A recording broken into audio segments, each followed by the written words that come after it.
Alright, welcome back to the channel. Today I'm bringing you guys a Dryton deck profile. I was playing in the Extravaganza this weekend, and I was able to win 2 Winamats. I believe I played 5 Winamats. So I won 2 of them. 2 of them I got to the finals and lost in game 3. And then the last one I just got knocked out round 1 because I lost die roll. Alright, starting off, you have your alphas. You have to play 3 of those. And then 3 zeta, 1 gamma, 1 delta. At one point I was playing 2 zeta and 2 gamma in case gamma got banished or whatnot, but then you sort of realized you really need to see the ritual spell. So yeah. Okay, and then you have your Herald of Ultimateness, Natasha, and your triple Ben 10. So this build focuses on just bringing out Ultimateness, Herald of Ultimateness.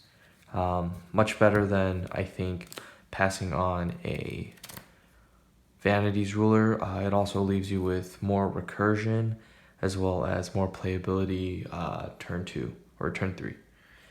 Right, then you have your 3 Heralds, or 1 ulti and 2 commons, 1 Manju, and the 1 Dawn Knight.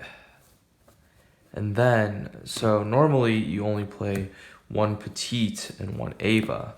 However, I am playing 2 Ava and 2 Petite.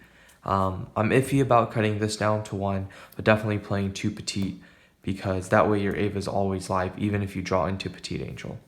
I do like the 2 Avas. It actually has gotten me out of several sticky situations when it went turn 6 or 7. So, very useful. Now, I am maining 3 Lancia and 3 Droplet. Droplet helps hit a lot of the rogue decks as well as the mirror matchup. And then against the Lyrulisc Tri-Brigade, it's also very good.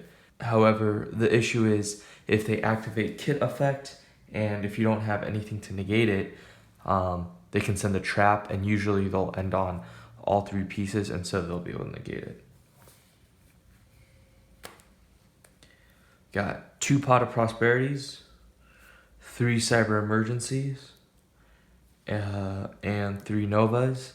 And then you have 1 Meteonis Drytron, 1 Fafnir, and 1 Preparation of Rites.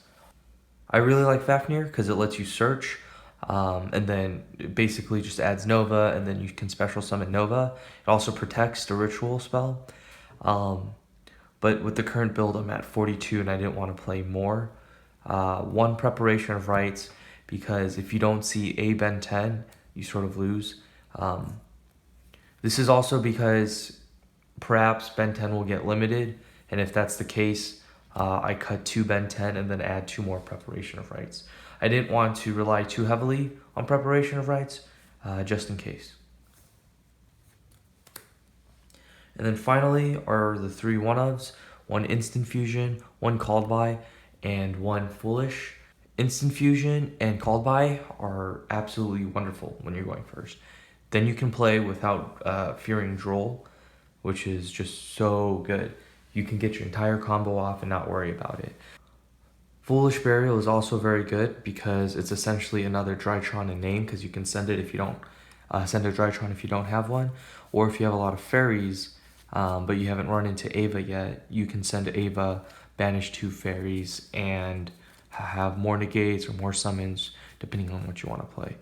Alright, for the extra deck, you have 1 Millennium Eyes Restrict because you're playing Instant Fusion, 1 Link Kuriboh, and 1 Relinquished Anima. This is good. A lot of people still make the mistake of putting stuff underneath the EMZ, or if you Nibiru them, you just put the token there and you have a fat attack. And then your Link 2s, you have Nightmare Phoenix, Union Carrier, and IP. I'm currently not running Cerberus, just because it just doesn't come up enough, and it wasn't worth it in the long run. I'm playing the 1 unicorn. Instead of Cerberus, I'm actually playing Underworld Goddess of the Cursed World, or Closed World. It's actually very good against monsters that are just hard to out. So if they have Dragoon, if they have Mech Knight Avermax, or anything else that's just too big or says cannot be destroyed or targeted, it's really good for wiping their board. And then for the other big guys, you got Borrelsword, Access Code, and Apollosa. I was considering cutting Apollosa, but it's just too good. It only came up once, but it was definitely worth it. And then finally, you have your Zeus package, Zeus, Downard, and Lyrulisc, as well as 1 Kikanagashi Fucho, the bird. This card's actually really good, especially if you're going first and then you get drolled. What you want to do then is save your resources, go into this.